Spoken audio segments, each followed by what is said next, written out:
In this video, I am discussing about the second part of amalgam. Aging. What is the aging alloy? If the alloy filings are stored at room temperature for few months, अगर हम yellow filings को हम room temperature पर कुछ months के लिए रख दें तो उसमें जो रिएक्टिविटी करने की जो पावर होती है, रिएक्शन करने की जो क्षमता होती है ना, वो घटते जाएगा, जिसको बोलेंगे हम aged alloy. The filing can be aged faster by boiling in water for 30 minute. हम फाइलिंग के जो मतलब एज्ड है उसको हम बढ़ा सकते हैं अगर वाटर में हम 30 मिनट तक उसको बॉयल करें, तो उस एलॉय को आदि बॉयल करते हैं तो ageing also improve the shelf life of the product. Okay, supplied as bulk powder and mercury in separator container. देखो दो तीन तरह के सप्लाइड करता है, एक बल्क पाउडर अलग रहेगा और मर्करी रहेगा एक अलग कंटेनर में। Alloy and mercury disposable capsule में। ओके, इसका हम डायग्राम भी दिखा देंगे। Preweighed alloy as tablet form in tube and mercury in sachet.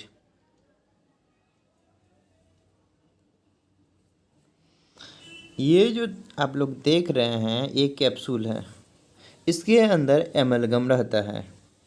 Okay, इनके कुछ इस तरह का सप्लाइड है, आप इस डायग्राम को देख सकते हैं।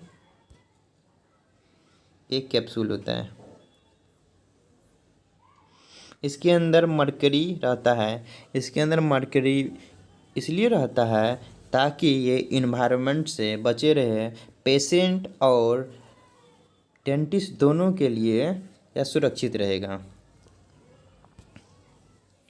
कंपोजिशन, लो कॉपर का कंपोजिशन है सिल्वर टिन कॉपर जिंक। लो कॉपर हाइपर दोनों में रहेगा, और जो सिल्वर में है वहाँ पर हम 63 to 70% सिल्वर रहेगा। लो कॉपर में टिन रहेगा 26 to 28%, copper 2 to 5% and zinc 0 to 2% रहेगा। हाई कॉपर में दो टाइप में बांटा गया, एडमिक्स और यूनिक कंपोजिशनल। जो एडमिक्स है उसका दो स्पेरिकल और लेथर कट आता है। देखो लेथर कट 2/3 मतलब उतना परसेंटेज होता है, स्पेरिकल 1-3% होता है। देखो 40 to 70% लेथर कट, 26 to 30%। ये जो है ना 40 to 70% ये है आपका silver 40 to 70%।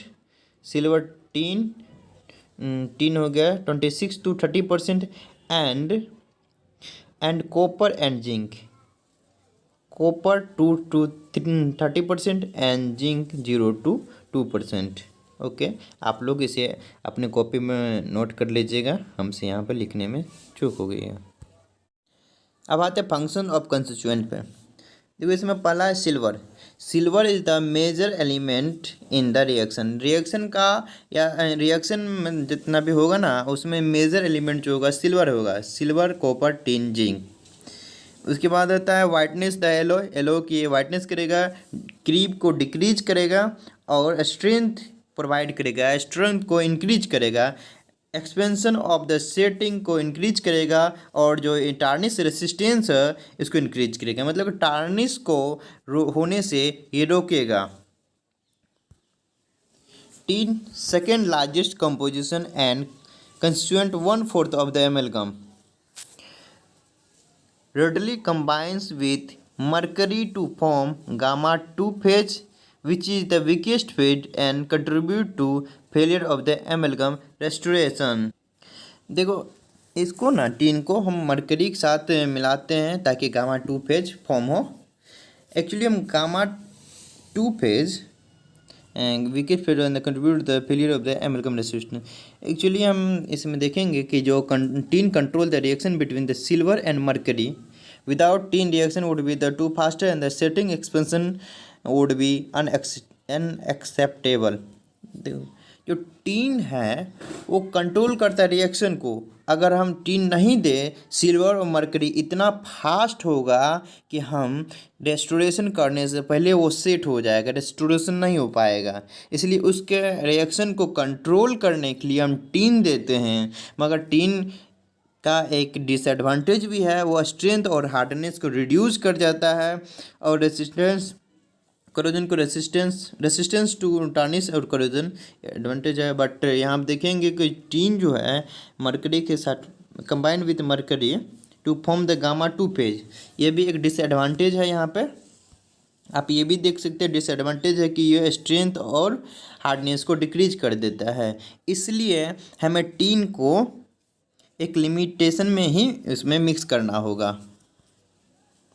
Copper increase hardness and strength and setting expansion को इंक्रीज करेगा। जिंक एक्ट एज स्कैवेंजर या deoxidiser during the manufacture, thus prevent the oxidation of alloy. देखो जिंक का काम ये है कि जो ऑक्सीडेशंस मतलब कि एक लेयर बना देगा। ऑक्सीडेशन कोई भी मेटल्स जो है रिएक्ट करके, जैसे कि एजी है यानी कि सिल्वर है, वो ऑक्सीजन से रिएक्ट करके सिल्वर ऑक्साइड बना देगा। इसको प्रिवेंट करने के लिए हम जिंक डालते हैं, जो कि एक स्कैवेंजर के जैसे वर्क करता है, डीऑक्सीडाइजर के जैसे वर्क करता है।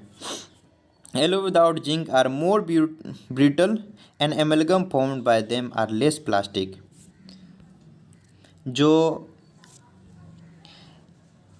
जो एलोय है उसमें अगर हम जिंक नहीं मिक्स करते हैं तो ब्रिटल नेचर का हो जाएगा, वो टूट जाएगा, ऐसा नेचर का हो जाएगा। और जो प्लास्टिक फॉर्म होता है, मतलब जो टोटल मिलाने के बाद एमलगम बनता है, zinc, copper, silver, tin, mercury, silver, tin, इस सब में जब हम मरकरी के मिलाते हैं तो एक प्लास्टिक फॉर्म करता है और वही हार्ड होता है।